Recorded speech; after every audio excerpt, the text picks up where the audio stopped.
Microphone check, microphone check. I don't wanna hear any static on that bit. Welcome back, welcome back, welcome back to another episode of Fly on the Motherfucking Wall. And you know, every time we do this shit, I don't hesitate with it. We get the dopest, the most eclectic, the most creative, the most influential, the people who are pushing the game forward, the people who are the fucking game, the people who carry this shit on their motherfucking backs. So without further ado, the guest that I have today, I've been looking forward to this one, man. This is big. This is for the city. This is really for the city on some shit. This is someone who I look up to, I highly respect. I think his creative mind is one that we all need to admire. And I think that what he does is just everything that we need in the fucking city. I'm gonna stop the hype train. I could go on forever about this dude. Ladies and gentlemen, we have Chris. What's up? What's up, Voodoo? Hell yeah. It's an honor to have you on here. Absolutely. Thanks for having me. Damn right, man. I always come into the store, like, and chat with you about shit. I mean, I think the first time I met you might have been, like, right around 2021-ish, or in that ballpark range. And you've been kind of a day one. Hell yeah, and the influence that you've put on me and put through the city is, I'm just giving you your flowers. I always got to start with a fat glaze session here. But man, you've done so much, and I admire it, and I think that what you do is so fucking dope.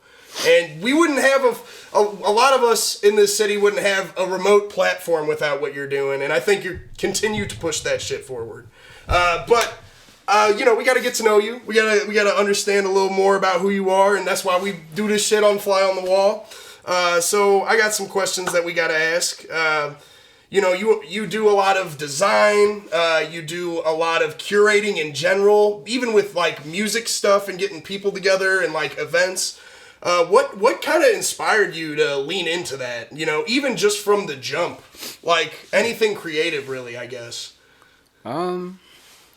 I'm someone that I think is able to sit back and kind of see where the holes need to be plugged, right? Damn right.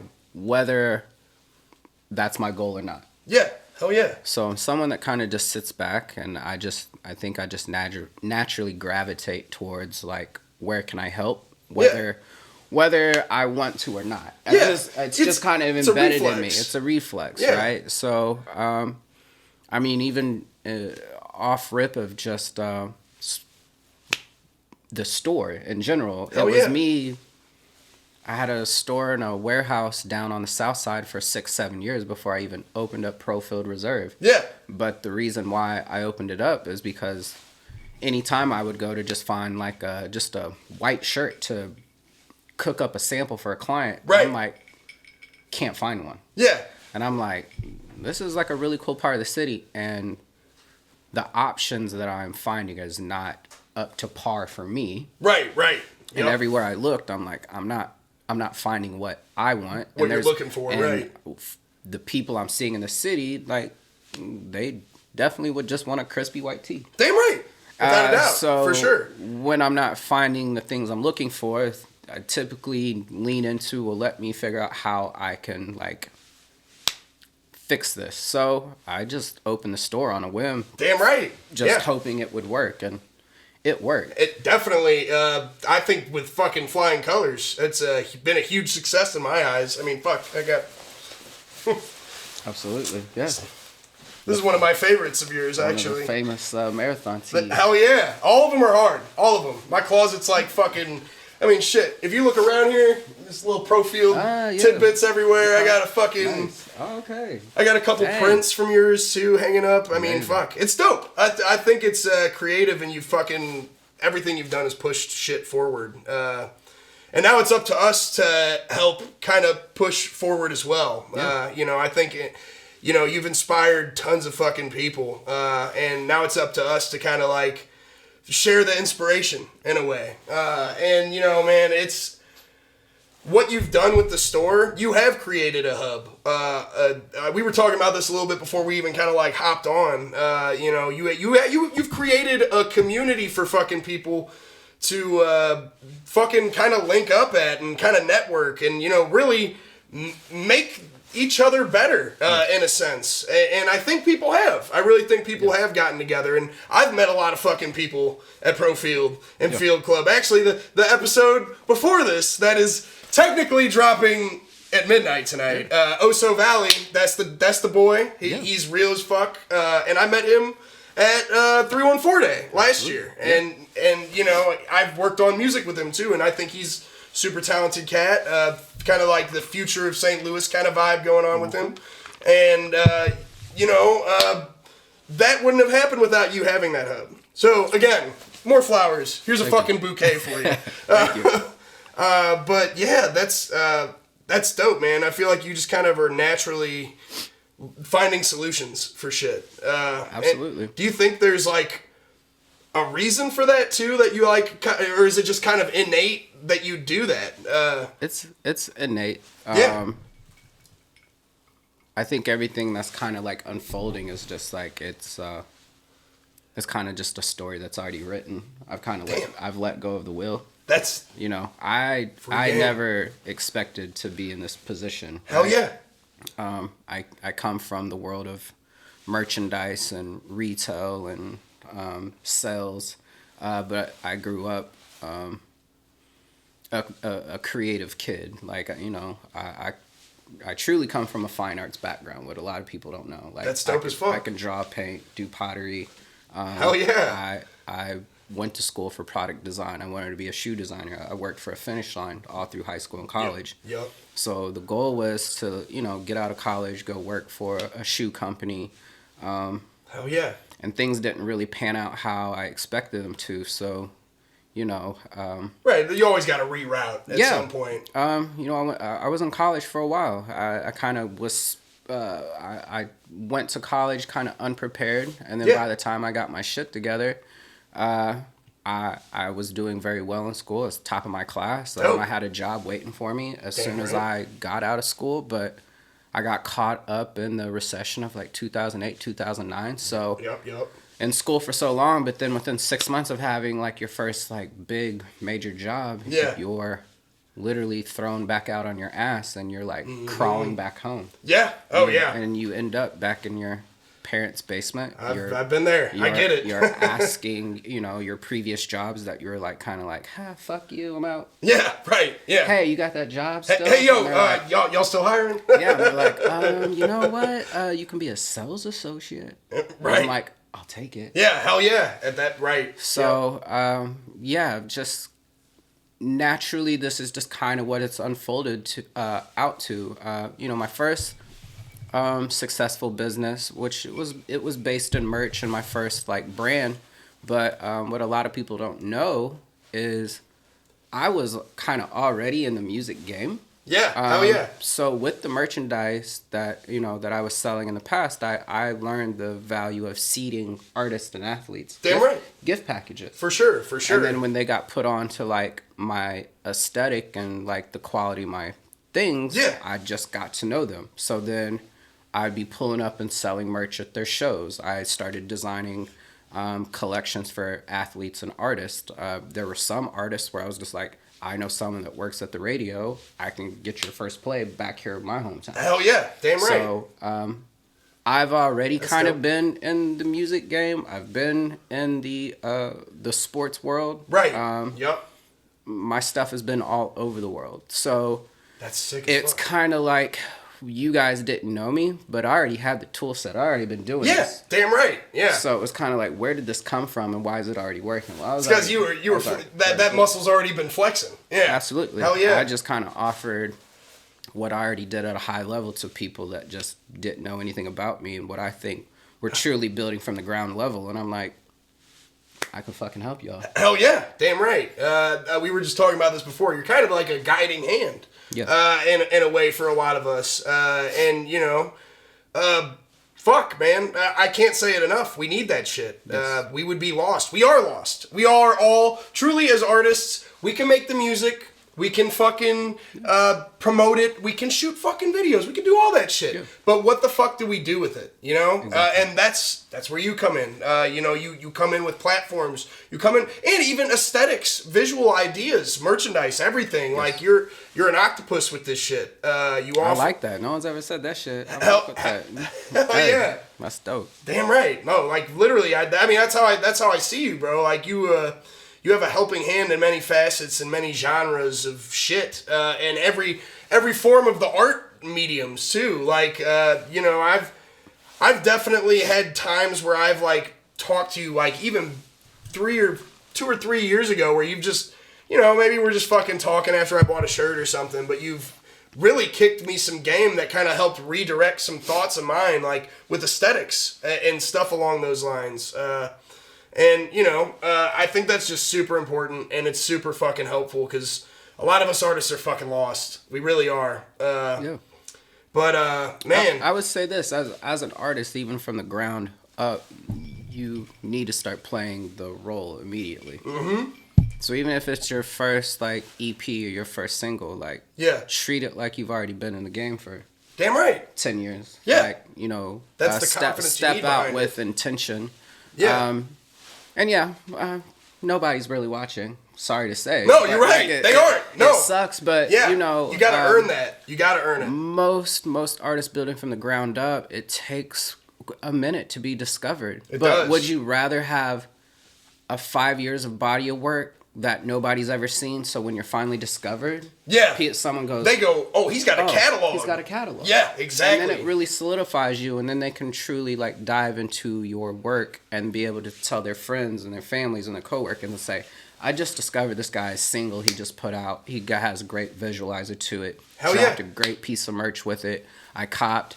And just so happens, he's got 5 years worth of work. Yeah, he's got there's nothing 7 better. albums. Like, there's nothing better than to find a new artist and they have more for you to dive into. Exactly. It's like I kind of look at it as I've recently been watching this anime, and I've fucking spammed it like 50 times. It's called Berserk. I fucking love it. You should watch it if you get a chance. It's just beautiful and artful. And watch the 1997 version, not the 2016. Okay. The OG anime is beautiful. The textures on the fucking design is just awesome. Amazing. The story's really good. Anyway, it's almost like when you go back.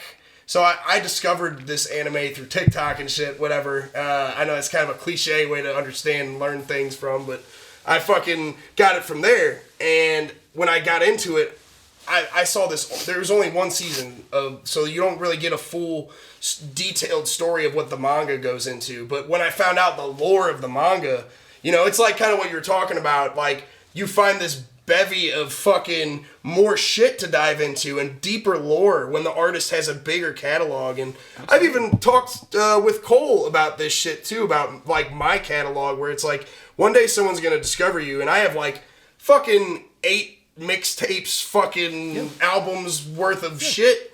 And if someone ever ends up discovering and becoming a fan of me, they have a lot of homework to do. And that's what makes artists so fucking dope, is, you know, there's a whole catalog of shit that you know, you might have discovered their single, but underneath that is layers. Yeah, you have to have the work ethic and the drive to work when nobody's watching. Mm-hmm. You just have to. I know that's and if right. you don't have that drive, then what are you doing? Yeah, exactly. Will you work on this shit when, you know, you aren't getting the likes? Will you work on this shit when you aren't getting the views? Will you work on this shit when you're not getting paid for it? Exactly. Like, you know, that really dictates if you love it or not, or if you want to display it the way that you want to, kind of. But yeah, I think that's super important. You gotta love it enough to work on it when it seems like nobody's fucking watching. Because really, at this point, nobody is fucking watching. Nobody's watching. Yeah. There's really no... If you can't pay to play right now, you are just, like, kind of in a... I call St. Louis... We'll just talk about St. Louis right now. It's a snow globe effect. Hell yeah. It's like a force field around the city. Like, you're in a dome. And we're all kind of just spread out. And I say we all have, like, our gift and our talent is this, like, rock. This pebble, and we're all throwing it in all different areas. Yeah. hoping ours like breaks through, and it's not going to. No, it's not. It's gonna bounce back. The fucking dome is like thick Locked. as fuck. Yeah. So imagine if we all like gathered in one area and started throwing all our rocks in one. Damn right. One location. Fuck yeah. We got a better opportunity to break through together. Hell yeah, for sure. But right now, St. Louis they're more like protective of what they're trying to build, and I'm gonna stay in my studio over here. I'm gonna stay in my part of the city. Yep. You kind of sound like me, so I have a problem with you. Or right. Yeah. It's like, okay, at what point are we going to literally like have a meeting of like-minded people and say, I don't see you as a threat. I see you as someone I can partner with. Hell someone we are a vehicle for each other to get our craft and our work out to the world. Talk that shit. But until we do that, like, St. Louis is just going to continue to spin in place. Yeah. But, treadmilling. Yeah, I have some ideas on how we can kind of get out of here together. And when I say get out of here, that means we're going to stay here and build it here. Hell yeah. We can get our work out into other spaces, places, different countries, different rooms. This is the vehicle. Yeah. Yeah. Hell We got to create one vehicle that we can all hop in. It's a bus. And with that, a lot of people need to learn to drop the ego. That's real. And yep. We'll see. I think over time, because this eventually is going to start working. Yeah. For sure. People will eventually start coming around. But hopefully it's not too late. But I'm kind of... Better late than never. That's what I was saying. I'm kind of the belief of, like, you can hop on whenever you feel like it. Yeah, damn right. It's just, you should hop on early. Yeah, well, now is, I mean, shit, there's no better time than now, right? Exactly. And, you know, I do agree. I think, you know, a lot of us artists have to put the ego aside and kind of go, yo, this ain't... Like, it's almost like these weird boundaries are being put up. Yeah. And they aren't, you know, they're invisible. They're not real. Yeah. They're stuff that we're creating. No. And we're not going to get out of here by ourselves. No. We're not going to get out of here with just our clicks. No, absolutely not. We got to fucking literally link up, and everyone, like, when St. Louis becomes an army is the day that we are going to be fucking on a whole nother planet. You know, we can do that shit. We really can. We just got to set the ego aside and be, you know, work together to make this shit matter. Absolutely. I'm of the belief of, like, when you take up space and you get an opportunity, let's just talk about my space in general. If you get to come through and you get to DJ, you get to do music, you get to come test out your own programming, whether it be a sewing or a chess, and whatever it is that you're bringing through the space, and it comes time for you to kind of wrap what you're doing. You know, it's time to close up kind of your time there. Some people just kind of take their ball and go home instead of coming back around when the next person that's kind of doing something similar. Yeah, and you should literally join in. Yeah, hell yeah. Instead of being like, yeah, well, it's not my turn anymore, so I'll just go home. I'll go home and be away. And be, you know? Well, it's not about me anymore. Right. So I'm going to tap out. So it's always like 2 steps forward, 5 steps back. Yeah, right. Yeah. It's like, all right, well, I got what I needed to out of this. Absolutely. Now I'm gonna fucking go and fester away kind of fucking thing. And I agree. I mean, fuck. That's been a St. Louis thing, and I hate putting a stigma on St. Louis, but that's been a St. Louis thing for as long as I can remember, where it's like you go perform at a show and everyone does the same thing with the lineup. It's like, everyone comes to see their buddy, and then they leave. And then they're gone. And then the show just dissipates because of that. Yep. But, you know, I've always, for the most part, like, I remember even, it was back when we did events at, like, there was, it was called Smoke Session, and it was at Blank Space, and it was so many artists. It was a fuck ton of artists, like, performing. And because I wanted to network and I wanted to meet people, I was there the whole fucking time, and it had to have been like 6 to 7-ish hours or some shit. And there were people dropping like flies that would fucking come through. They'd come and then they'd fucking leave after their buddy performed and stuff, and You know, and that's every event at this point, and that does need to stop happening. Yeah. And I'm not acting like I'm clean myself, that I haven't fucking dipped out before. Like I've definitely gone home and like fucking bounced back to the crib. But like we all need to be better about it. We do. We really need to address that shit. And that's how we fucking become a community. Yes. Is when with those events and everyone's sticking around and everyone pulling up for the next one. You know, it's gonna be fucking dead in the water if we don't do that. So like, I know. Speaking on this too, before we hit to our break, I did want to talk about this because you brought it up beforehand. Is there something new that you feel like might be unveiled to give the people a platform with that kind of shit? Absolutely. So like on 314 Day, we reveal kind of like, I would say, what this platform that we have been building for the last 5 years. Yeah. And it's finally, I think, unveiled itself to me. You know, we started with the clothing store that was called Profield Reserve, and within that we kind of built a community. We called ourselves Field Club. Yeah. And then, you know, over this past year, I switched kind of how the space served people. I took the online, I took the clothing store and I put it fully online. And I opened the space up fully 100% to the community for the community to come do their pop-up, come do their listening sessions, to come sell their own things, to come do their own panels, their own workshops. Hell yeah. And it's worked over the last year. Hell yeah. And in the meantime, I just called it Field Club. It just was something for me to just kind of put in place. Kind of fill in the blank. Fill in the blank. Yep. But over the last few months, I've had the opportunity to sit down with people that have been doing stuff like this their whole life. Hell yeah. And they're like, Chris, you've been doing the work. You've proven that you know how to do the work. You've shifted the community. You've shifted your neighborhoods. Yup. So that's for sure. What is Field Club? And I could never really answer it. Yeah. It was just like, I don't know, but we're doing the work. Yeah. We're showing results.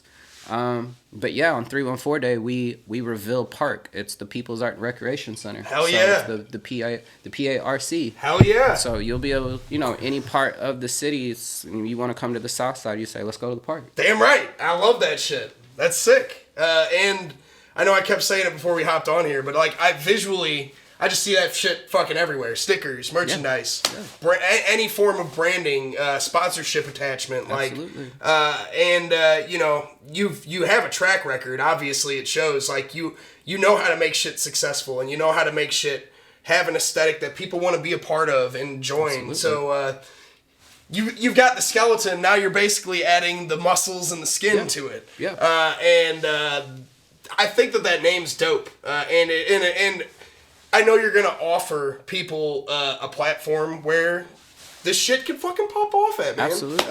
Yeah. And you know, a lot of people kind of just know me for serving, you know, the adults. But what a lot of people don't know is the youth and even real community. Everyone up to the elderly can be served by Park. Damn. You know. Hell yeah. We're gonna get the youth programs in place, whether it's a half day of art and the other half is play. We're teaching them how to play tennis. And we're sending them home with a bag of art supplies and a tennis racket. Yeah, that is so fucking dope. That is so cool. And it's going to happen. Hell yeah. It's been something that I'm truly passionate about. I think it's kind of rooted in just even the needs that I feel like weren't met for me when I was younger. You're trying to be the person that you needed when you were younger, kind of thing. Yeah. And I see there's a lot of things that are just kind of have been extracted from the spaces where we should be getting those, especially like in the school and the home. Yeah. At this point, there's no art in the classrooms. Right. I know that firsthand. I worked for a nonprofit for a little while. Based in art, and I was going to different parts of the city, and I'm sitting there, and I'm seeing these kids basically sitting in filth. Right. Yeah. With paperwork that's 30, 40 years that's like water stained in drawers, flickering lights, cockroaches in the corner. Damn. It smells like urine all over the place. Yeah. Like it's not fit for it's kids. not fit for a child to be to even learn or to even just be there at all, right? You would never want your child to be in that environment, but Damn right. for some reason, it's acceptable right now. And if you ask me, art is what drives everything that we see in front of us. Art and design. Art design, culture. And when you keep extracting that from the youth, then what does this look like down the road? Damn right. You're ripping. To me, I feel like art and everything in that medium, between art and media, as whatever genre that goes into, that's humanity to me. We can have all this other shit, but fuck, we're not human without that stuff. And and then these kids, they don't even have a basketball league in place. They don't have any programming in place for them to be healthy, young, to be a kid. Yeah, right? I've went into these schools where they're getting their recreation after school, right? But then they're still provided the option of, well, if you don't want to join, you can just go sit over there and eat your hot Cheetos. Yeah. And what are the kids going to do these days? They're going to be like, I got my phone on me. Yeah, I'm good. I'm going to scroll. I'm going to keep my hand in the bag. Exactly. Yeah. Yep. But you got two kids that are like, I want to play tennis. Damn right.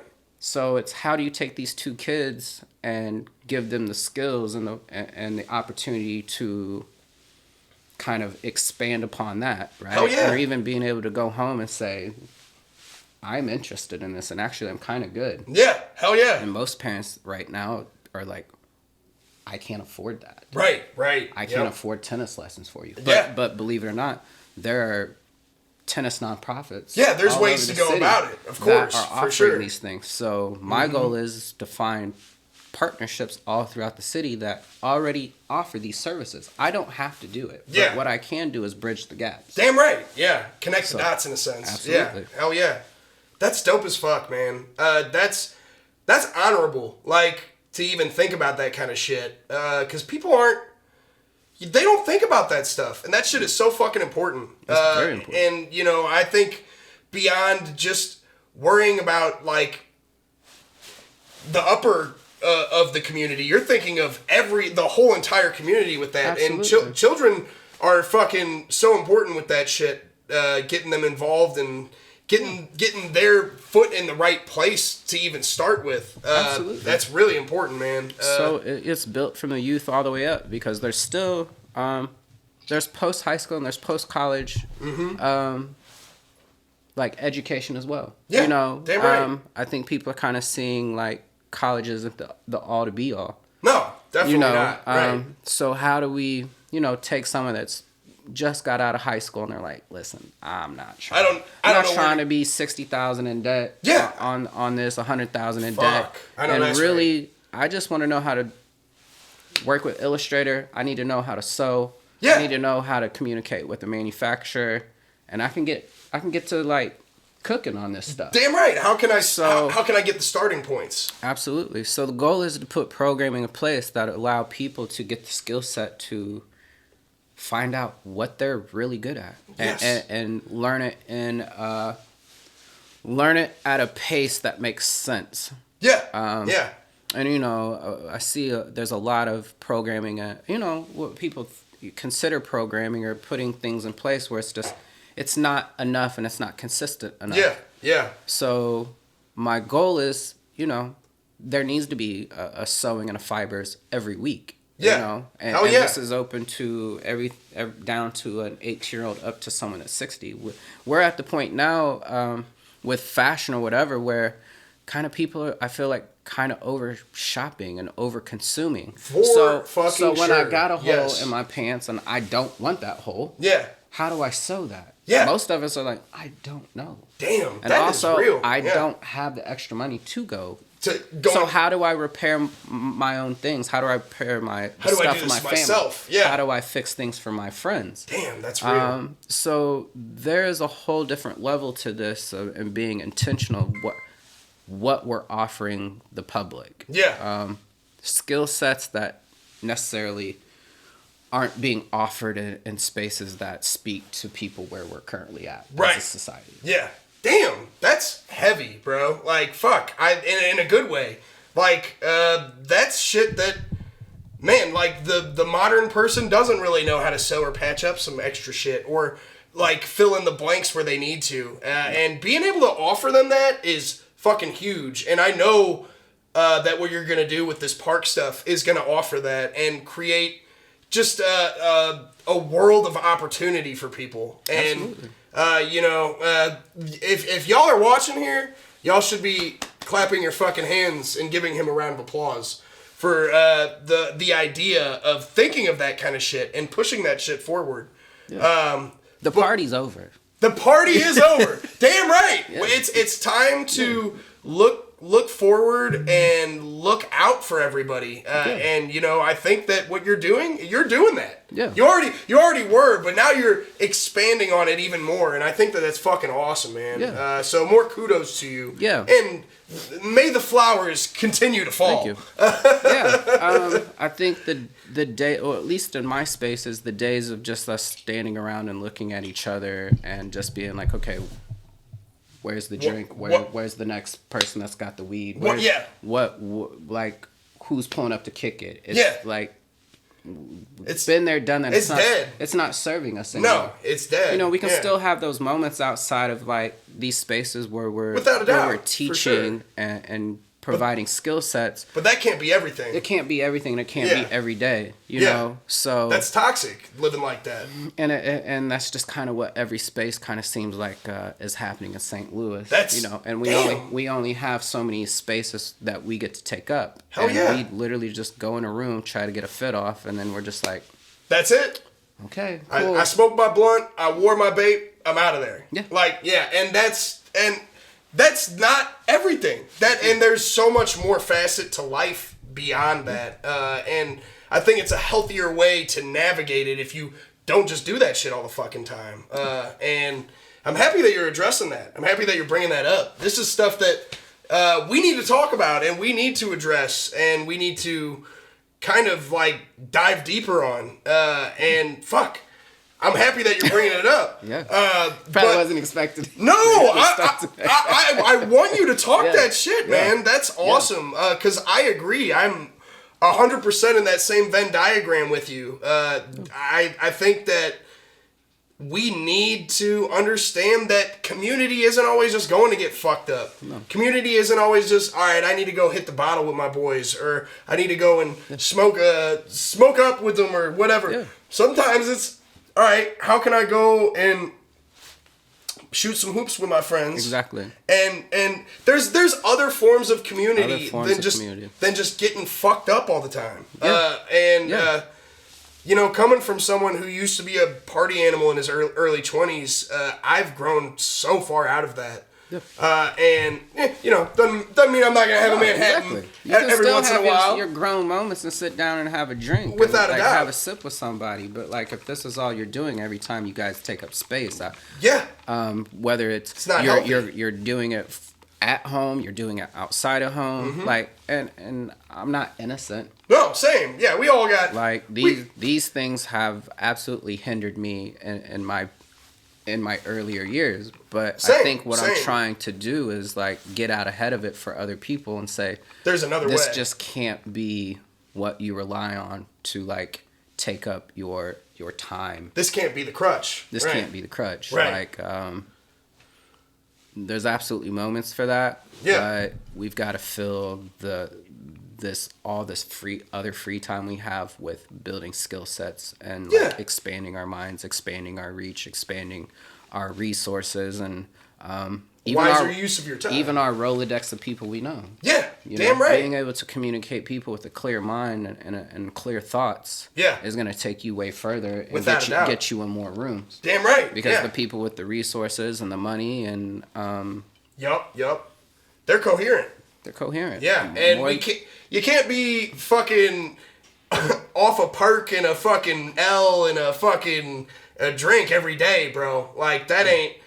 me personally, I'm type 1 diabetic, so it's like, I've learned that the fast life is not kind to you, man. No. It's not. And, you know, you do need to slow down every once in a while and not fucking be sauced all the time or whatever. Like the life will be kinder to you if you're kinder to it. And I think doing that for yourself, finding a healthier option of navigating that path, it's so good. It'll reward you in the future and in the present. It's not just, sometimes it's not even always just about the future. It's about the present, and that's why we get ourselves into these situations. I mean, we've saw these elements of things that we kind of lean into that aren't good for us. We've seen athletes lose it all. We've seen musicians without a doubt. We've seen some of the best literally lose it all. Just gets gambled down the drain because of party time. Exactly. So, not trying to preach to anybody. No, bro. This is free fucking game. It's just what I've saw, and of course, like I said, I'm not innocent. You're speaking from a POV. One of the first people to be able to. I could get that shit for you. You know what I'm saying? Like, it was a party every time you came into the space. Yeah, hell yeah. Yep. At some point, I seen it as like, well, these alcohol, the alcohol vendors, the beer sponsors, the weed companies, they're just preying on us. Yeah, literally. Yep, and then, you go and you say, hey, I've been letting you come in here and drop your product off. Yeah. You give us anything we want. But at the end of the day, we're just giving you free promotion. And we're literally getting, the community hooked on your products. But then when we say, we've been doing you a favor, we've been getting you on our spaces, you're in all of our pictures, you're at all of our events, you get to pull up with all this. Yeah. And then when I say, I need $500 to cover some DJs. Right. We don't got it. Yeah, I ain't good for that shit now. Like, what? Yeah. No, these weed companies, millions of dollars, damn near generated $1 billion since they drowning in profit since they right went now. legal, right? Yeah. And you go, hey, just looking for a sponsor. Hey, we're kind of tight. They're like, we can give you, we'll give you 5 fucking grams or something, but that's it. Like, we ain't gonna give you actual money. Yeah. Like, so I had to dead that stuff. Yeah, for sure. That's real. It's like that's why you don't see them on my spaces anymore because that's all they could offer, and and knowing damn well that they had more profit beyond that to offer more. They got more than us. Yeah, without a fucking doubt. I mean, the weed in both booze industries are fucking. Yeah. I mean, you're right. They prey on us, and they fucking take advantage of being able to go, well, this is what we can give you, kind of fucking thing. And at first, it's cool. It's like, oh, you've got pre-rolls and you've got free beer for us. Cool. Yeah. What else? Like, can you actually give me something tangible? And like, granted.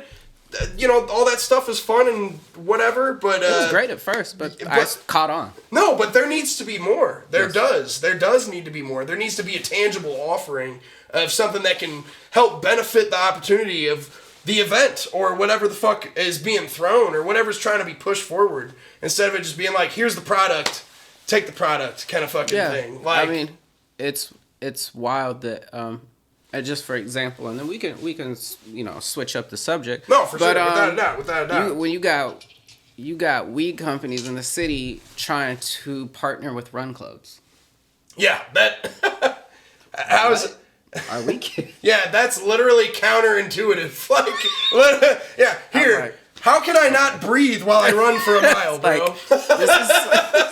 This is so dumb. What are you doing here? Yeah, no. You just see a wave and you're literally preying on a community. Yeah, for sure, without a doubt. That's fucked up. That's not a balance that needs to be even offered. Like, here, before you go run this fucking marathon, can you smoke a quarter with me? Exactly. Like, no, bro. Slap our logo on your flyers, like put our shit on your t-shirts and totes, and it's like, at first it was cool. Like, it was like, hey, some of the biggest companies in the city are stamping us. They want to be involved in our events. Without a doubt. But then it was just like, this don't feel good. No, without a doubt. I can see that. And I can understand where you're coming from with that, too, because I agree. I think it's like a misused approach from them, in a sense. Not everything needs to just be like, here's 5 fucking joints and that's a day, like, kind of fucking thing. It's like, here's, how can I actually push the shit forward? Yeah. But damn, bro, this has been a great first half. I'm sorry, I don't want to cut you off right now, I'm probably running longer than I normally do on the first half because this is some real tangible shit that we need to be fucking talking about. Yeah. And I agree on fucking everything you're throwing out here. So please, ladies and gentlemen, this is free fucking game here. Unless you gotta fucking somehow pay for. I guess you gotta pay for Wi-Fi. Yeah. Don't. But so it's technically not full free game. But you don't gotta sell your soul for a J and a beer. That's real. Damn. This man is preaching, bro. And he's not preaching. He's giving y'all free game. He's giving this shit straight off the fucking chest. This is what we need to fucking hear. And I agree. I think that there's so many other ways to go about the shit. Yeah. So many other ways to go about the shit. And everyone's trying to navigate it the wrong fucking way. Yeah. But we're going to have to hit a break. We will be right back. I hope that y'all are enjoying this shit. I'm enjoying this shit. I know Chris is enjoying it. He's kicking us some free shit. Yeah. And this is what we need to fucking hear. This is what the people need to fucking know about him, know about us, know about the city, and know about them fucking selves. So, without further ado, we'll be right back. Ladies and gentlemen, I hope you've been enjoying this. I have. Remember Buddha TV? We'll be right back after this break. Black guy like the Raiders, you know black guy like the Raiders. Let me show 'em what you're made of, oh no, let's show 'em what you're made of. All black like the Raiders, you know black guy like the Raiders. Bring me love from the haters, you know, let's show 'em what we made of. Let it dry when you paint us, oh no, don't like how you frame us. All black like the Raiders, you know black guy like the Raiders.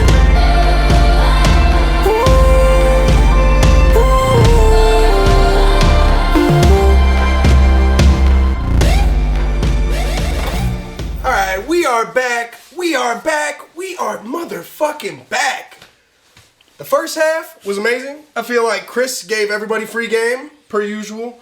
This man is just a walking free game human being right here. Like, God tier with it. And I feel like we got to know a little more about, like, your new future endeavors with Park. Kind of got to know a little bit of what happened with, like, the bridging the gap stuff and kind of like where your origins kind of come from and like your natural kind of reflex to be a solution type guy. And I feel like it's dope that we got to dive into that. But with the second half of this, we get to do my favorite part. Kind of my little fucking, this is like my little elementary school. Everyone tell me something about yourself ass shit. This is the overrated, underrated series. I write with my shitty ass handwriting in the classic Profield hat. For sure. Big shout out, Chris. You already know what it is. Oh, nice. Yes, sir. And if you need help reading my handwriting, let me know. So just pick them. Yeah, you just pull one out, call it perfectly rated, overrated, underrated, and we just talk about that shit. All right. So I picked one. So what are the rules? Hell yeah. So you call it perfectly rated, overrated, or underrated, and tell me why. Basically. New Balance. New Balance. Hell yeah. And just like the brand as a whole. Okay. So my thoughts on New Balance. Hell yeah. Hell yeah. To me, they've been hard. For sure. Like, coming from the shoe world before, like, the shoe game is what it is now. Like, yes, working in a Finish Line. Like, I started working for a Finish Line 98. That's hard. Hell yeah. So, like, when, like, models were just dropping because, like, they were exploring what a shoe could be. Yeah. Like, different materials, different cuts, different overall. Like, they were pushing the boundaries of what shoe wear could truly be. Hell yeah. So New Balance was always dropping things. And what's crazy is, like, you see things now that they, like, bring back that they consider vintage now or reissues. And it's like, back then, that shit collected dust, bro. Yeah, people weren't buying them. I was able to get New Balances $30, $40. Yep. Like, but that shit, you know, it's hard to get a pair of New Balances on sale. I mean, maybe now, you know, they had they run there the last few years with you know, Kith and Ame. I think maybe they got They got hoed out a little bit. They did a little bit. Yeah. But it is what it is. It's still, New Balance got a clean silhouette. They've always had a great color palette. They never try to do too much. Some of their staple models will always continue to be staple models. For sure. Yeah. New Balance, just as hard as Nike, if you ask me. Like, they got a great archive of stuff. You think they're perfectly rated? Absolutely. Perfectly rated? I think that's valid. I mean, I might have to agree. I think they're probably perfectly rated. I remember back, I had like a bunch of different New Balance, but I can't remember if they were they 516? I can't remember what I'm blanking on the fucking number of the shoe. But it was when I was in middle school and elementary school, it was just just me and my group of friends would always have New Balances. Yeah. And they were comfortable. Yeah. And like you said, you could get them for 30 a pair, 40 a pair. And again, their color palette is awesome. It's everyday stuff. And they age well. They do age really. Look at it now. New Balance kind of look hard, even dirty, beat up. There's some 2002s all that's what I want, really. I still don't have a pair, but I need to invest in a pair of 2002s and just kind of go out in them a little bit. But those are fires. There's more Nikes that just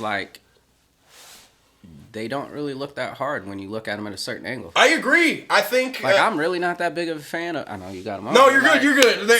They're mainly the brown with the brown here. No, keep it real. Because I'll be honest, I really don't even wear my Nikes. I gotta keep something in the rotation. I got some Sambas and then some Jordans and there's more whatever. Jordans you can't wear. There's more Jordans in people's they little plastic bins that they don't really fuck with wearing them in public. I mean, hot take here. I'm not rocking Concords. I don't really. No. I think they're ugly as fuck. They hurt. And sevens are just not it for me either. I do like a pair of fours or threes are kind of iffy on me. Kind of just depends. It's too broad of a side silhouette on the shoe, kind of. There's more Jordan silhouettes that just don't really hit like that. When you really that's real. No, you're right. There's maybe there's 24 or 30 sets of Jordans, right? Something like that. Something like that. And there's maybe 4 or 5 that I'd probably be I'll wear that consistently. And even I'm wearing ones right now, but I'll tell you straight up, ones are kind of dead to me, a little bit. Everyone's got them, and not only that, but the people who rock them don't know how to fucking style them properly. And I'm probably being picky with just some eyes, but you're right. I agree. I think New Balance, you have a more wide range of shit that you can wear with them. And you can dress them up or you can dress them down. Oh, they look good with a pair of denims. They look good with some shorts. They look good with some sweats. They easy just to throw on. You could probably put a pair of 550s with a suit and it would look kind of nice. Exactly, man. So New Balance is perfectly rated? Yeah, absolutely. Stamps. Yeah. Chris says New Balance is perfectly rated. I think we all fucking agree. Yeah, but you need to get you some Club C's, bro. Hey, and talk that shit. Club C's. Hell yeah. I'm Club C. Hell yeah. Reebok, come holler at me. Yeah. He's the pump right here. Come on. Park and clubs. Get Club this. C's, come on, man. That already sounds. Yeah, and it's PARC. So that's the Club C. We need the collab. Reebok, hit him up. Come on. I'm here. I'm screaming for it. Come on. All right, what we got next, Chris? Oh, Michael Jordan. Okay. Hell yeah. Okay, grew up a Jordan fan, right? Same. But grew up on the Illinois side. I think it was just because of close proximity and you had something to root for. Yeah. Being Illinois, there's not much. Yeah, yep. But you got the Bulls though. Yeah, we had the Bulls. Jordan. It's tough. Could go a lot of different ways. Do I think he's the greatest? I think he's one of the.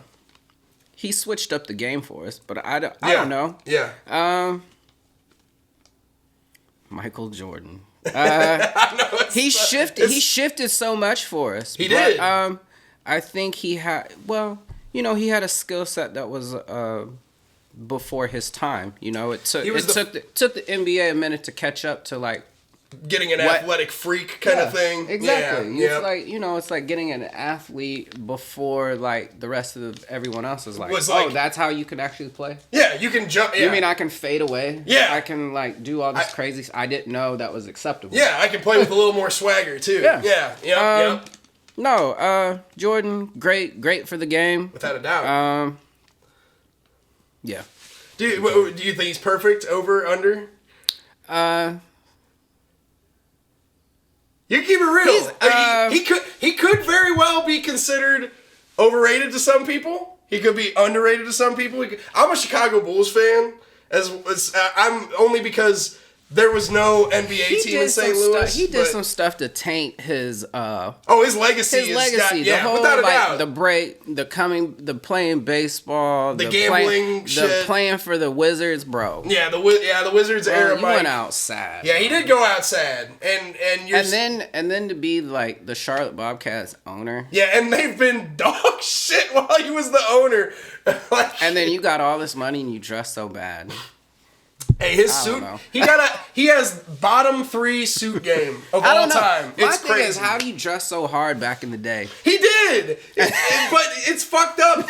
No, like you see a pair of his jeans now, it's crazy. I'm not here to. Yeah, it's just wild to me. It's like, dude used to be a fashion icon. Yeah, he was, and now it's like, what happened? I mean, I think he just got lazy with Too it. rich. And there is a point, I feel like, where you get to where your money I just accumulates. don't fucking care. Yeah. I mean, I'm talking shit on a billionaire, bro. No, but still, you're keeping it real though. There does come to a point where I feel like you get a certain amount of money, and then after that, you kind of are like, well, I'm just gonna fucking wear like fucking pajama pants everywhere or some shit. Like, except for Mike don't wear pajama pants everywhere. He wears like the widest jeans on the fucking planet and like the craziest shoe combo. Like, and his suits are just.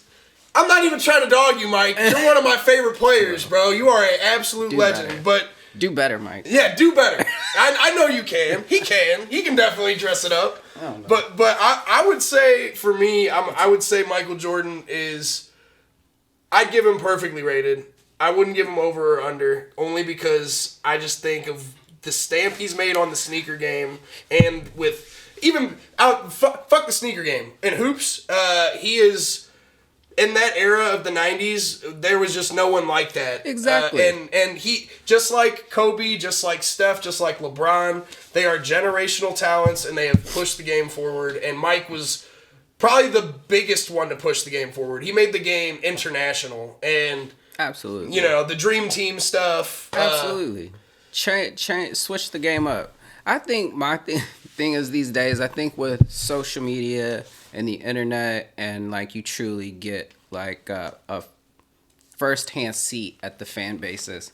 Yeah. And that alone, how diehard the fan bases are, and they think like their athlete that they worship does no wrong. Oh, yeah. I think that's really turned me off. Oh, yeah. From like some of these athletes these days, because I'm just Facts. like, bro, it's too much. Like No one's flawless. They're all fucked bro. up. Like, low-key.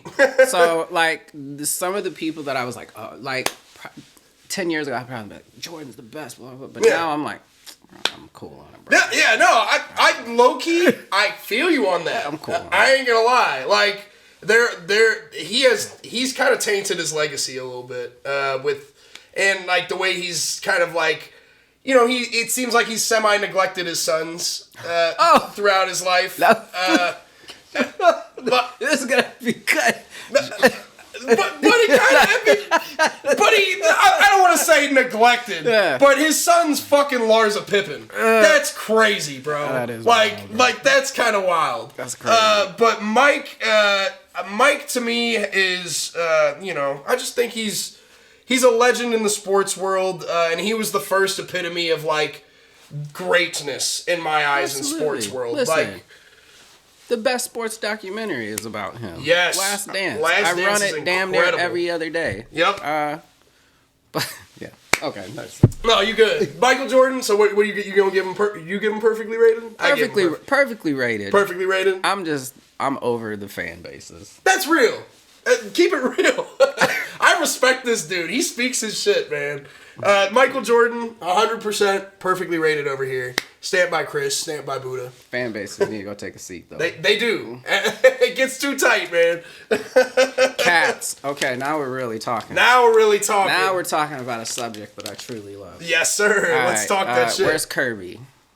How we gonna talk cats when Kirby's not Y'all out? give me 1 sec. Come on, man. Hang on, I'm gonna be right back to this one. We need Kirby in the picture. What? What? You gonna come over here and sit? Oh, we're still on camera.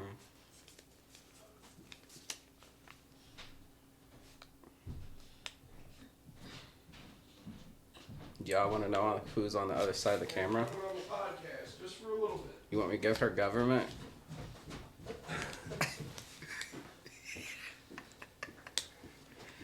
Hey, what's up, Kirby? Kirby Puckett. We had to bring her on. Absolutely. We love cats. Was raised a cat person. Oh, yeah. Doing She's- cat things. yeah, Like, she's let gonna- me get out of here. Hi, Kirby. Big cat person. Yeah. So was raised with cats. Have basically had cats around in my life. Hell yeah. Not a big fan of cat fur on all my stuff, That's real. but you know. It's a sacrifice we all gotta make. It is. Yeah, raised with cats. Actually, which is funny. Not funny, but like, so I was born fairly like sick and with some I would say some disabilities, where I was like delayed speech and like things like that. Right. And they would introduce animals to me because I would Respond. I would respond. That's awesome. And once they started bringing cats around, that's like when I truly like Kinda started like opened up. flourishing. Yeah, yeah. Like my speech started that's improving, awesome. my mobility started improving. So, yeah, which is crazy. I'm actually in a Jet magazine. Muhammad Ali is on the cover. Oh, and yeah. There's a picture of me holding my Siamese cat. Damn. That's sick as So- fuck. I remember seeing you post that on your story before or something. So I've always had this connection like with cats, you know. Hell yeah. They're just so great to have around. They are. Well, high maintenance but low maintenance. That's you know? such a good way to put it. There's moments for each, for sure. Like, Absolutely.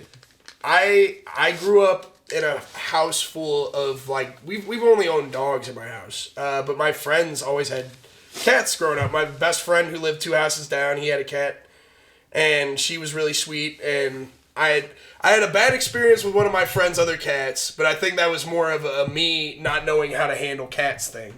And for a while I was kind of like, I don't know if I like cats, but then I got around my other friend's cats, and I was like, bro, these are the chillest animals on the planet. Yeah. They like to keep their peace, and they're adorable. Like, first of all, like, you can't tell me a cat's not fucking cute. Yeah. Like, Cats are cute, but I've always said, if we didn't know, like, that cats were so sweet, imagine coming up on a cat out in the wild. oh yeah, and it's You'd just be like, yeah. what is this thing? Like, is this thing The gonna, slender, like- fuck me up? Like, truly, a cat could just go, like, ape shit on you. No, Fuck you up. 100%. So it's like, thank God, you know, they're, have been domesticated, but, like, they're little carnivores that could just, like, Yeah, they're little take over the world if they really wanted to. house tigers. That's Exactly. It's crazy. Sometimes you look at them and like, yeah, I'm like, you at one point I could just wake up and then you're gonna be the house owner, not me. Like, exactly. No, you gotta respect the cat. I think they said too that like if you're like cat owners, like if you pass away and the cat is still in the house, the cat will literally just eat you. Eat you. Absolutely. I've heard that too. I wouldn't complain. At least I'm sustaining my feeding your pet. cat. Yeah. I'll take it, honestly. She could eat me. Pause. That's crazy. That's funny. But what do you think cats are? You think they're overrated, underrated, perfectly rated? Underrated. Underrated. Talk that Absolutely. shit. Absolutely. More cats. Yes. And more homes. As a current... Go adopt a cat. Adopt. Quick, brief story about Kirby. The day before we adopted her, Hannah does these like crossword puzzles, and her crossword puzzle theme thing for the night was pet names. And we were looking at this cat named Bailey, which is Kirby. Mm-hmm. That was her original name was Bailey. Yeah. And Kirby's so much better. Yes, thank you. I love it. It's awesome. And the first name she saw on the crossword puzzle was Bailey. And I was like, fuck, is this the cat that we need to get? And we went to go, and she was a Humane Society cat being housed at PetSmart. So we went to PetSmart to go look at her, and she was the only cat left. And I was like, well, we can't leave her here. Like, she can't be the only cat left here. Like, we got to take her home. And it was just all like weird signs like that made us end up getting her. And she's been the best thing that's fucking ever happened in this house. Like, she's just awesome. She's there when I need her, and she keeps her space, and she sleeps with us every night, and she's a good girl. I love my little kitty cat. I currently have a kitten. He's probably like 6-7 months old, but he was found on Cherokee Street. Hell yeah. Born very very earlier than he should have. Right. What do you call a cat? What do you call a cat? I guess is that premature, baby? I guess premature kitty cat. Baby. Yeah. So like someone on Cherokee Street had found him and was like, "Hey, we know you're down here in Cherokee Street. We know you like cats. Do you want to like raise this cat?" Hell yeah. I guess so. So he's currently down on Cherokee Street with me. His name is Cowboy. Oh, I love it. That's cute.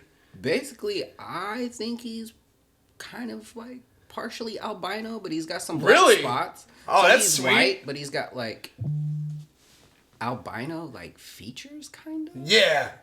But when I looked, I was like, "You look spotted like a white and black cow." Yeah. So then I was like, "I'm gonna call you Cowboy." I love he's that. A male cat. Hell yeah, that's awesome. He's a handful, but he's very sweet. But it's kind of like I don't know, really cool that he was found on Cherokee Street. Yeah. He lives with me on Cherokee Street. Yep. And very sweet cat. Hell yeah. He sheds. A lot, yeah. She doesn't shed that much, which I'm kind of impressed about. I thought she was going to be a bigger shedder, but she's so far so good. Or maybe I'm just not seeing it on her fucking couch. But she's a good girl. I love my cat, man. She's awesome. I'll get it for you. I'll get your cat a cowboy hat. Oh, you need to get cowboy vest, little cowboy mittens. Hell yeah! There's bro, I'm such a fucking nerd for animals. Like I have on my TikTok, all my FYP is just fucking cats. And there's this cat I follow named Jack Spicer. It's basically a cowboy cat. You should. When you get time, I'm sure if you don't have if you don't use TikTok or use Reels or whatever, I'm sure that he's on Reels too. But you should check out Jack Spicer. It's the cutest fucking cat. I'll check him out. Kind of like a little white black spot cat, and they put a little cowboy hat, and he just runs around their barn. I don't know. Anyway, cats are underrated. Get a fucking cat. It's cat season every day. How many more are we pulling here? We got 2 left. Hell yeah. Hell yeah. Bo Jackson, one of the greatest athletes ever. Yes, sir. To ever grace this planet. Mm-hmm. So, I'm an 80s, 90s kid. Yes, sir. There's nothing more iconic than Bo Jackson. Everything from the video game to the running up, catching that fly ball out in the outfield and running up the wall with his cleats. That's as iconic as it gets. Come on. Without a doubt. That pure athleticism. Like, dude was breaking baseball bats over his knee. Yep. The iconic, shoulder pad with the baseball bat. 2-sport superstar. Yeah. Just unfortunately, the hip injury took him out. Yeah, he would have, man. I mean, even with the hip injury, he already goes down as a top 5 greatest athlete of all time to me. Like, and with such a short sustained career, because I'm a diehard Raiders fan. So and I wasn't around to watch his Raiders years, but studying on history and watching all that shit, I mean, he was fucking a different breed. And absolutely before his time. Yeah, I mean, there's we will probably never or maybe rarely see another 2-sport athlete like that ever again. We won't. Yeah, That just doesn't happen. People are too like honed in on one craft for them to ever be able to explore being great at both. Yeah, at two sports and go pro in both. Right? Yeah, like we only seen it kind of at a high level twice, and that was like Dion. Yeah, Prime and Bo. That's it. Yeah, and I don't think people have the capacity these days to. Yeah, no, they definitely, and at the level that they did it at, like they weren't just like good enough to get there. They were good enough to like have staying power and be like elites in their position. Yeah. Like, legend. Hell yeah.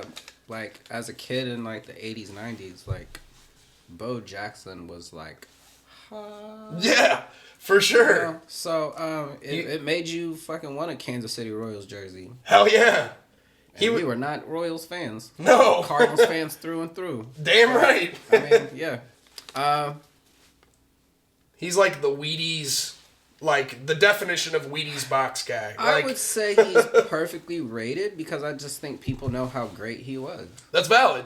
Yeah, I don't think he could ever be overrated. He either could be under or perfect. Yeah. Because not enough. I mean, this generation, if you brought up Bo Jackson to some kid who's like 22, they'd be like, "Who the fuck are you talking about?" I'd be like, "Bro, you don't know." Pull up one YouTube clip, and they'd be like, "Oh, I get it." They'd be like, "I know." Yeah, they're like, "Now I need to know more." Like, absolutely. And he was incredible in college too. I think didn't he play at Auburn? Yeah, Auburn. And he was a star there. Like, I just I have a immense amount of respect for all my Raiders players. So he's one of my favorites, and I've seen you throw him up on your story a couple times. So I was like, oh, let's throw Bo Jackson in the hat and talk about him a little bit.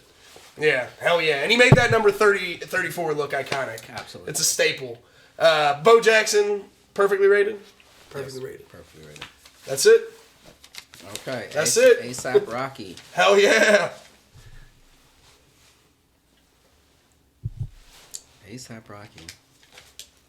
It could go a lot of ways with this one. Well, when he hit the scene, when I first took notice, it was like, oh, I fuck with the music, I fuck with the fashion. Right. He's kind of stayed in his own lane this entire time. Pretty much, right. I think he shifted the culture there. Like when he first popped on the scene, but now it's just kind of same song and dance. It's the same kind of like rinse repeat. Yeah, I respect what he brought to the culture, but like it's kind of treadmilled a little bit. It's a little overrated for me. That's valid. Keep it real. But, damn right. I'm not the biggest A$AP Rocky fan. I would say I respected what he brought into the culture when he first popped on the scene. It was just a different sound. It was a different look. Everyone kind of took on that persona though. They did. Literally for a hot second. Yeah, I mean all the most of the rap core of mainstream rap kind of piggybacked off of that style, and like we're like, oh well, I can kind of make some shit like this, or like some, or in fashion wise and music wise for him. And I kind of agree. I do think he has maybe reached a point of being overrated. Whereas like when he came in, I loved his. I can't remember if it was Live Love ASAP or whatever the fucking mixtape was. It was the one with the black and white cover and the American flags behind him or whatever. That when he came in, he was one of the hottest artists to me at that point. And I was like, fuck, this sound is so unique. Absolutely. You're from New York and it sounds like Houston Trill. Yep. And, the fashion sense is unique. No one's dressing like you right now. It's really cool. And it kind of gives off a real New York culture vibe that New York kind of needed I think at that era, that was like 2009, 2010, I feel like New York kind of needed a little reintroduction in a weird way. But after his last 2 or 3 albums, I do feel like he's kind of stagnated. I'm not checking for it. No, yeah. I'm sorry. Yeah, no, I agree. That's valid. It's like I'm not running to go stream a new project. No, definitely not. Yeah, I mean, there's just artists that overshadow him at this point too. That I personally like. If I hear that someone else, like, everyone's dropping, like, you got 20 fucking artists that drop every Friday, and if there's probably 5 or 6 more that I'm probably looking out for than an A$AP Rocky. Yeah. But I do agree. I think that when he came into the game, he brought in some real heavy culture impact shit, and his music videos are fire. Yeah. I'll always give him that. Absolutely. His visual game is incredible. Absolutely. But I do think musically he has stagnated a little bit, and I think. I don't think people are looking at him to push the needle anymore. No, they aren't. He's kind of. I mean, but he had his moment kind of thing. He's done a great job of like sustaining just relevance. I mean, he's more or less. He's kind of on some like. To me, it's like almost on some Pharrell shit. Yeah. You just kind of turn into a persona. Yeah, instead of you're able to just sustain. Like A$AP's gonna be around for forever. I mean. Yep. He is. With Rihanna. Yeah, that's enough right there. Yeah. I mean, and he's fashion icon. Just beat a case. Right. Yeah. Yeah. No, literally. That's why I put him in there. Is because I was like, I saw his. Yeah. He's kind of modern and mainstream culture. Let's talk about him a little bit. But he's not really moving the needle for me. Valid. Hell yeah. So you probably say he's overrated. That's a little overrated for me. But That's I fair. respect what he's brought to the culture. Without a doubt. And overrated doesn't mean they're bad. No. It just means that the culture kind of puts them up on a pedestal that might be a little higher than we believe it might deserve. And A$AP, you are fire, but I do feel that maybe the masses of people have not. I think the sound that was brought to the table, it was a new sound, but it's not a sound that like we're gonna put on. All the time. Yeah. And he's kind of he's kind of created his own lane and own sound that if he tried to switch it up, we'd be like, what are you doing? Yeah, it doesn't work. It doesn't work. Right, yeah. So he's kind of just like stuck in this like box that I guess we've put him in, but like I can't see him coming out with a different sound and us being like, yeah. Yeah, I mean, and it's like Tyler can come out with a whole different sound. He can flip the shit on its head. Yeah. Tyler can change up his fashion. Yeah. His persona or his music or even just what he gives to the public. And we're all like waiting. Right, because we almost don't know what's coming. But when A$AP's... You gotta know what's happening. Like, yeah. You're gonna get a hot-ass music video and then the album's gonna kind of be... a little skippable. There's a lot of skips. Yeah, like, there's like every A$AP album, there's maybe like 2 or 3 songs I find out of 12 to 14, and that's, that's not enough for me for an album. My thing lately is if your album even has at least 2 to 3 skips. Yeah, that's enough. And that's every album. Yeah.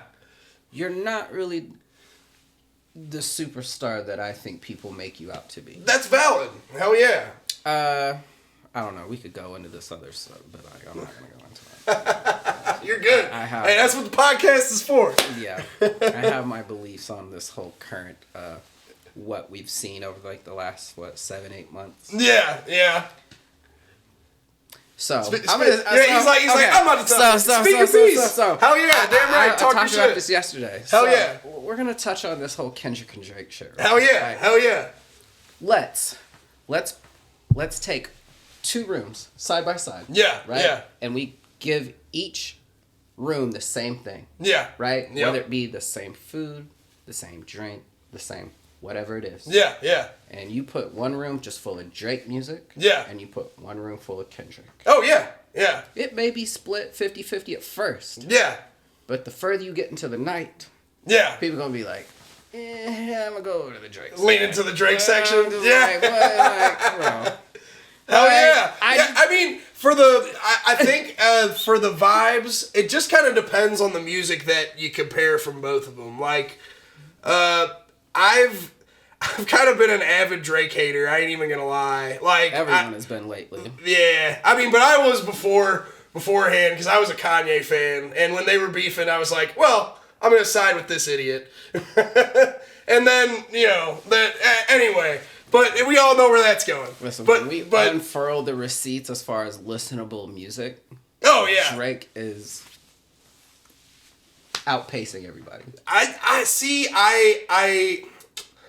For me, I loved Drake's stuff from his mixtape era up until maybe about like More Life or Views. I wasn't a fan of Scorpion. I thought it was just too long and bloated. And it was just too many skips. It was a lot of songs I didn't really enjoy. And For All the Dogs was not, I liked the J. Cole joint. I can't remember the name. First Person Shooter. I liked that. But I just feel like he is kind of recycling sounds. And that's just coming from my take on it. Drake is, he has put his foot on the game, and he's left a mark. 10 to 15 years of being the guy, like, that's incredible, and that's pretty hard to fucking replicate. Listen. But to me, I do think, I think his music has declined, and that's just my take. From like 2018 to like now. But that doesn't mean he can't. I want him to drop a classic. I don't want him to fail. Like, I as a rap fan and as a music fan, I want to see more growth and more shine. And he's capable of it. I know he is. He made Nothing Was the Same, Take Care. If you're reading this, it's too late. Views, those are all fucking incredible albums. That's all we need. And that is all we need. But if he is... And he's supposed to drop another album, I guess, after the one with him and Party Next Door. He's been talking about dropping a new album. I want it to be... I just feel like his vocal deliveries haven't been as on point on some of his stuff. I can hear the auto-tune bleed through and less raw vocal shit, which is what I loved about Take Care. I couldn't even tell there was auto-tune on that bitch. It was just fucking... It sounded raw and, like... real fucking, like, he's singing in front of me type shit. And same with Nothing Was the Same, and Views. What is it? Feel No Ways? Classic. That's one of my favorite Drake songs. But I just think he's, to me, I don't know. There's too many skips on Kendrick's, all his albums for me to even just... That's a fair take. I think he has some... I can't get through one album. I love Good Kid. And we'll end it there. No, that's fair. You're allowed to have your takes on this. There's not one I Kendrick album I can get from top to bottom. That's fair. Being like, yeah, for me, there's probably a couple Kendrick albums that I could probably go, all right, I would skip through a few songs here and there and stuff, but to me, I love Good Kid, Mad City. I'm a big concept album guy, so I like shit like that. And I loved Damn. I know a lot of people get flack on that album, but it's just got kind of like everything I'm looking for in a rap album. You kind of get like a little bit of fun pop feature stuff, and then you get some gritty experimental shit and really good sample stuff. I just like nice vibes, bro. That's fair. I think you can get definitely some nice vibes from both ends of the spectrum on them. In my opinion, I think Kendrick and Drake both.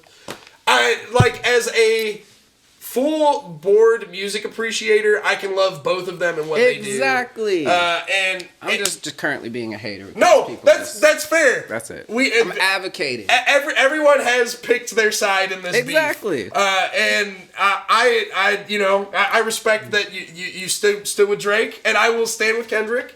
But these dudes are, when we argue like this, what we don't realize... It doesn't do the game any good. It doesn't do the game any good. We're pitting two legends and two, factions of fan bases against each other. Two completely different artists. It's not doing us any good. I mean, that's like comparing apples to oranges. Like, when fucking Jay-Z and Nas were beefing, they were at least dropping similar sounding shit. Drake and Kendrick, like, if you played a Drake album next to a Kendrick album, they sound like completely different albums. Exactly. Like, one is a R&B fusion, fucking, like, reggaeton vibe stuff, all that kind of shit, and, like, even some grime, UK grime shit, and then Kendrick is just roots, fucking soul sample, and kind of modern trap shit. Like, they both... There is a Venn diagram with both of them where their music does connect, but they are very, very different artists at the end of the day. Yeah. Yeah. I think my final say is it was unnecessary. It really did. I think it did more damage to the game than good. Really? Yeah. I want to see. For me, it just depends. I'm such a basic ass rap guy because I grew up rapping my ass off, freestyling, and I loved Jay Dilla. I loved that to the core rap shit. So I do like that they have raised the bar lyrically to me. I think the fact that they both were going at it so hard that I feel like now artists, most rappers, specifically rappers, should feel like they should have a little fire under their ass. Like, you should almost be like, all right, well, there's a bar that I want to reach. Or there's something I want to rap for. Like, and you can still attain vibe with that as well. But, like, as someone who loves the heart and core of, like, rapping and, like, that's just shit that I just know how to do well. And I've, like, grew up on. I do think that's the good that comes from it, is that there's potential to force the outside artists, not even Drake and Kendrick, like all the fucking underground dudes, like fucking me and everybody else here in St. Louis, like it almost makes us go, fuck, we gotta go even fucking harder, like kind of thing. That's the one good thing I do see coming from it. However, I do see the muddled up fucking shit in the industry and everyone fucking doesn't want to work with everybody. I've always been a fan of seeing everyone work with one another. And that's when music is at its whole, is when everyone's kind of open to fucking get in and jam together. And, you know, when the Drake and Kendrick beef made all these artists draw a line in the sand. Exactly. It did more harm than good. Yeah.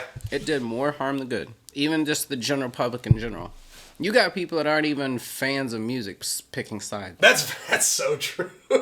There's literally fucking people at my job that don't even listen to either one of them. And they're just fucking hopping in because it's the hot topic kind of thing. Exactly. It didn't do the genre any justice. I mean, at the end of the day, it's almost like the labels could very well be behind it, to where it's like, I mean, they've been doing, especially with rap, fucking the big labels have always done this. They've pitted people against each other because they're like, well, that's money. We're gonna harbor in fucking money. And like, it's just. I think it came at the wrong time when you have artists that I think were in the, let's just say, the hip hop lane, the R&B lane, like, that are now switching over to country. Yeah, right. So we're losing people that, you know, we're adding value to the lane. Right. But now it's like, they may never come back. That's true. And now we've got two of the biggest artists pitted against each other. Yeah. And you've got people that are engaging in the culture that didn't even give a shit. Yeah, it's just bringing in people who don't even know shit about the culture. So now it's just watered down, bro. That's valid. That's my thing. It wasn't necessary. Hell yeah. It does not help anything. That's real. And like, I think, and we'll wrap this. We've talked about. No, you're good. You're good. But Kendrick has now connected himself to Drake for the rest of his career, no matter what he drops. Oh yeah, yep. Because you've now built a fan base on people just know you as you hate Drake, and you dropped a whole album that sounds like you're yelling at Drake. Yeah, whereas Drake is just like, bro, I just dropped a Valentine's album, and I'm having a great time, and I'm gonna drop another album, and he's gonna continue on putting vibes. He'll always have streams. But next album Kendrick drops, everyone's gonna be like, does he got some shit to say about Drake? Yeah. I mean, I think it's like, you literally went on the Grammys and just. Yeah. You won Grammys with this dude's name in your mouth. Right, yeah. I mean, I do think it's a double-edged sword with that, though. You just had one of the biggest platforms with Drake as in your fucking mouth. That's valid. So I mean, it's you've connected yourself to somebody that... That's true. Like, when people are going to bring up, like, fucking this past year, they're going to... Or, like, even just the Grammy in general, they're going to be like, well, he only got it because of Drake. Exactly. Or something. But... it's a double-edged sword with it, too, because where he's going to be remembered for that, Drake will be remembered for being called a pedophile. So it's like, it's a two-way street. Like, they both are kind of fucked from it. Like, there's no, like you said, there's no winning. It's not good for anybody. Not winning. Like, they both have tainted their legacy because of it in a weird way. Exactly. And no matter who comes out on top, like there's gonna be a stigma for people outside of the culture. Exactly. And they're gonna only look at it through that lens. They're not gonna look at it through the music lens, which is what everything truly needs to be arranged by. Is like, do you like it or do you not like it? And it's as simple as that. You know, like. Yep. That's my whole thing. Is that it wasn't necessary. It did more harm than good. Hell yeah. Long term. That's just me as just like someone that wants to advocate for the artist and for the culture and for just a genre that should have a mainstay. But like we're right now in a kind of era where we're getting the same artist over and over and over. People are kind of tired of it. And it's like. We're trapped in the 2016 SoundCloud rat trap. Yeah. Like, so that's my take on that. Hell yeah, damn right. That's real. ASAP Rocky overrated. ASAP Rocky overrated. Sorry, we got off on that. No, you're good. That's good. This is what it's for. I want these to be snowballs, and that one turned into a fucking snowball. And yes, I do agree too. ASAP Rocky. I do love your old shit, bro, but. You might be a little overrated right now. Just a little overrated. You got Rihanna, so that's a win. Take that shit home with you. You're good. Great with it. You're doing great in life. But damn, Chris, unfortunately, I wish I had fucking more. We could probably do this shit for hours, but man, it was awesome having you on. I feel like it was dope to get the people to know you a little more and kind of talk about your future endeavors with Park and talk about all this shit, your love for cats, fucking your origin story stuff. Like, I just think it's dope that we get to know you, and you're someone that I highly respect, and it was fucking an honor to have you on, man. It really was. Absolutely. Thank you for having me. Before we get off here, do you want to leave the people with a message at all? Plug anything? I would say if this drops before 314 Day, pull up on us on next Friday. Yup. First part of the day is just going to be on some more intimate ticketed stuff, an affordable price point. You're going to be able to be in the room with an experience that I think we technically don't really like. I think curate for ourselves. Right. You know, we're going to have some workshops. Yeah. We're going to have some panels, everything from big ideas, how to make money, how to even the last workshop is you get to interact with the DJ deck. That's dope as fuck. You know. Hell yeah. So everything from a fashion panel to, you know, big ideas. How do you monetize your work? We're gonna feed you with some up late in the morning with some fresh fruit, some orange juice, some coffee. Nikki Slice is gonna drop off pizza in the afternoon. So that's gonna be a very limited, anywhere from like 30 to 35 people. But that goes from 9:30 to 2:30, and then after that, we kind of take a small intermission to start gearing up for all the live music and DJs from 3:14 all the way up till midnight. Damn. So we have hell yeah. We open up with a live band at 3:14. Hank, three person female band. Then we move into a DJ, into more live music, into another DJ. And then we've got a pocket of like 3 hours of DJs that are presenting artists. And then we move into basically a after party. Damn right. That's hosted by First Sunday. And they're bringing their whole crew in. More DJs, more performers. Sick. So at the end of the day, like, you're going to see a good representation from education to community to resources, all the way to like we just gonna get it cracking like we usually do. Damn right, that's the full spread. Absolutely. That's what we're talking about here. Fuck, we talked my camera off, but that's good though. We still got the audio. Yeah. Either way, bro, that's again, I'm glazing here, but fuck, man, incredible. You cover the spread in every sense, and like literally every sense. Not just, you're not missing corners on this shit. Like, you really care about the fucking community, and like beyond just people coming to get fucked up and smoke a couple joints. Like they'll do that too. But like, absolutely. Beyond all that, it's you put the other people. You just put people ahead of you, man, and I think that's so fucking cool. And you really care about the fucking community, and yeah, We love Chris, ladies and gentlemen. Appreciate now, it. Now, I don't know where that everybody hates Chris show came from. That shit's bullshit. Everybody loves Chris over here, goddammit. You better. But, Chris, it was an honor having you on. Absolutely, I wish man. the camera was still on, but Absolutely. my memory card, fuck, man, we really got some good conversation. That's how you know we Absolutely. had it. We talked the memory card off. Yeah. We will spin the block again. Absolutely. Ladies and gentlemen, come to 314 Day. Absolutely. Pull up and park your car. Yeah. Come to the park. Come post up. Yeah, come park your ass down at 2309 Cherokee Street from 9:30 a.m. all the way up until midnight. First part of the day is ticketed. Last part of the night from 3:14 all the way up until midnight is free. We'll have food trucks. We'll have some vendors. Elaine next door will be having some lunch bags for people Hell yeah. to purchase. You know, some turkey Damn right. sandwiches, Ooh, I chips, love drinks, turkey, little so cookie. that's a wrap. So we're just kind of making a very an accessible day for the community to pull up and enjoy themselves. So yeah, Real shit. I'll see y'all soon. Good man, man of the people, Chris, an honor. Ladies and gentlemen, we will be back with more Fly on the Wall. We will be back with more culture. We will be back with more shit for you, more music, more people who shift the fucking movements. Just stay tuned. Don't change that motherfucking channel. Fly on the Wall, we are out.